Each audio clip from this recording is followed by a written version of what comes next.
کیا جواب ہے؟ تو حضرت فرمانے لگے کہ نیت کی اصلاح کا نام تصوف، نیت کی اصلاح کا نام یہ تصوف ہے۔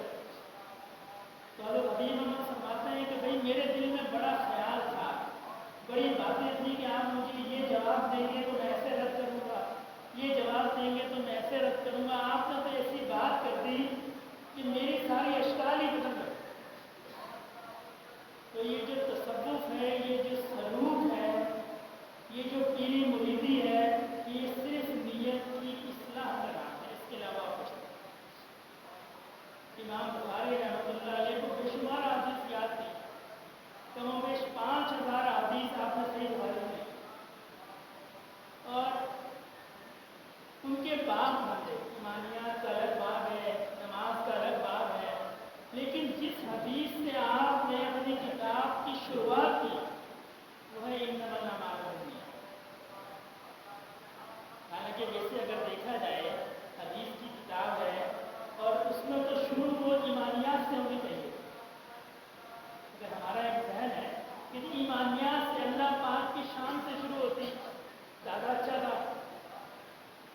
نبی کریم صلی اللہ علیہ وسلم کی ذات اقدس کا کوئی بیان ہوتا، ابتدا میں برکت ہو جاتی، لیکن حضرت نے جو سب سے پہلی حدیث لکھی وہ لکھی انما الاعمال بالنیات، اس لیے فرمایا اعمال کا دار و مدار کی نیت، اور یہ پوری زندگی کا احاطہ ہے انسان زندگی میں جتنے بھی اعمال کرتا ہے وہ سب اس کی نیت کے محتاج ہے۔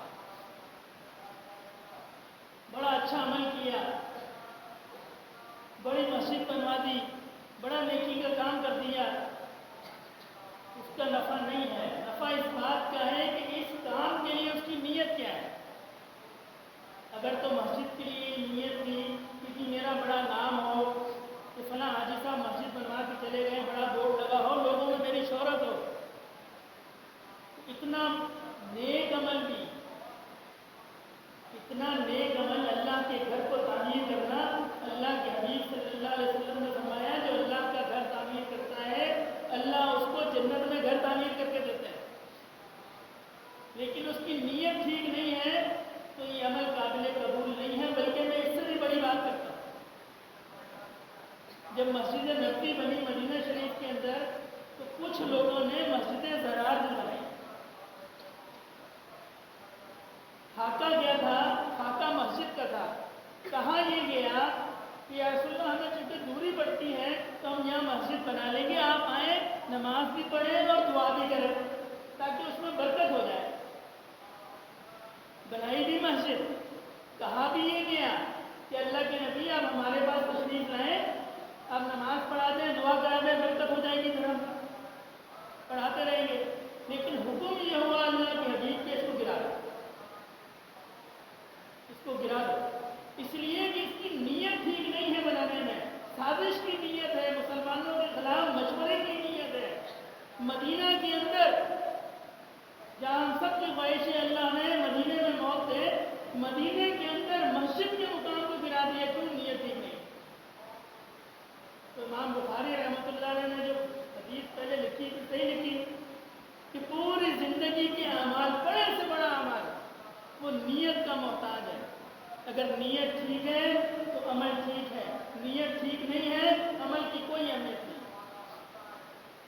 ایسا بھی ہے کہ بظاہر عمل متضاد لگتے ہیں، نبی کریم صلی اللہ علیہ وسلم نے کچھ صحابہ کرام کی جماعت کو حکم دیا کہ فلاں جگہ جا کر اثر پڑھ لینا، اب رستے میں اثر ہو گئی، صحابہ کرام کے درمیان اختلاف ہو گیا، کچھ صحابہ کرام کی یہ رائے تھی کہ نبی کریم صلی اللہ علیہ وسلم کا منشا یہ تھا کہ ہم نماز سے پہلے وہاں پہنچیں تاکہ ہم نماز پڑھ سکیں، تو لہٰذا چونکہ ہم وہاں پہلے نہیں پہنچ سکے لہٰذا ہمیں یہاں نماز پڑھ لینی چاہیے۔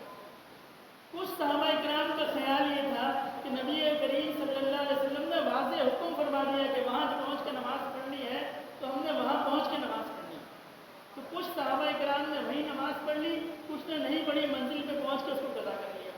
نبی کریم صلی اللہ علیہ وسلم کی خدمت میں یہ معاملہ آیا، پورا حال روداد بیان ہوئی، تو آپ صلی اللہ علیہ وسلم نے دونوں معاملات کو خاموشی کی، اس لیے کہ نیت دونوں کی